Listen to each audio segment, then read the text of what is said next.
नमस्कार, मी नेहाज रेसिपीमध्ये तुम्हा सगळ्यांचं खूप खूप मनापासून स्वागत। मित्रमैत्रिणींनो, आज मी मुगाचा पौष्टिक असा डोसा बनवणार आहे।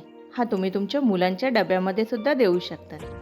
यासाठी मी अख्खे मूग 2 वाट्या 4 ते 5 तासांसाठी भिजवून घेतलेले आहेत। त्यांना आपण आता मिक्सरमधून बारीक वाटून घेणार आहोत। मिक्सरच्या भांड्यामध्ये भिजवलेले मूग,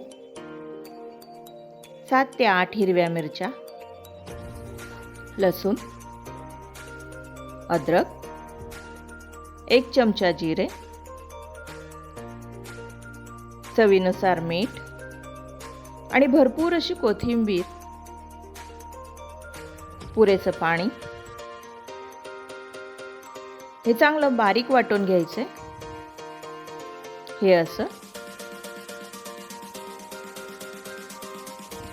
आपण हे वाटलेलं बॅटर एका बाउलमध्ये काढून घेऊया। आपलं बॅटर याप्रमाणे पाहिजे।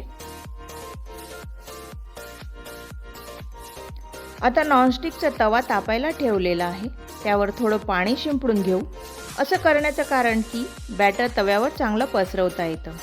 तवा खूपच तापलेला असला तर बॅटर टाकताच ते व्यवस्थित पसरवता येत नाही, एका ठिकाणीच गोळा होऊन जातं। त्यामुळे तव्यावर एक एक डोसा झाल्यानंतर असं थोडं थोडं पाणी शिंपडून घ्यायचं, म्हणजे बॅटर व्यवस्थित पसरवता येतं आपल्याला तव्यावर।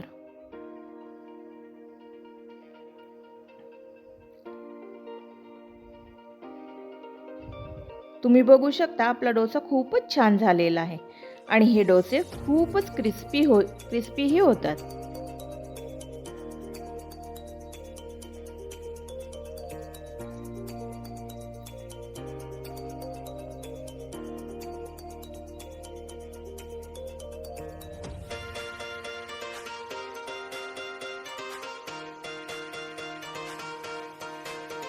आता दुसरा डोसा बनवून घेऊया।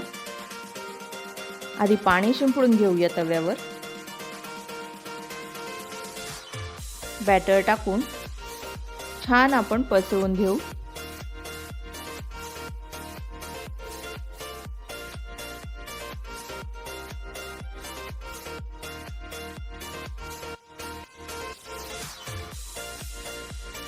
या डोस्यावर आपण गाजर, कांदा आणि बारीक चिरून घेतलेली हिरवी मिरची यांची फिलिंग टाकून घेऊ याप्रमाणे।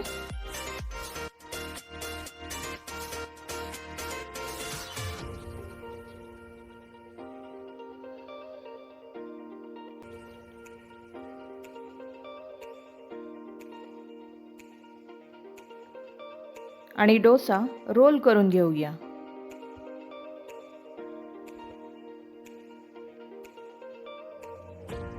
प्लेटमध्ये काढू।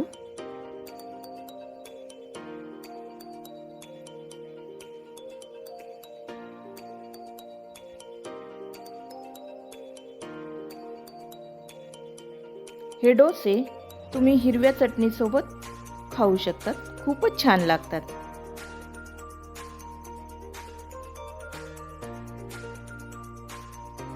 एकदा अवश्य करून बघा। तुम्ही वेळात वेळ काढून ही रेसिपी बघितली, त्यामुळे तुमचे मनापासून धन्यवाद। तुम्हाला ही रेसिपी कशी वाटली हे कमेंट्समध्ये सांगायला विसरू नका। आणि रेसिपी आवडली असल्यास रेसिपीला लाईक, शेअर आणि सबस्क्राईब करायलाही विसरू नका। अशा छानशा रेसिपीज बघण्यासाठी पुन्हा भेटूया एका छानशा रेसिपीसह। तोपर्यंत स्वस्त रहा, मस्त रहा आणि खात रहा।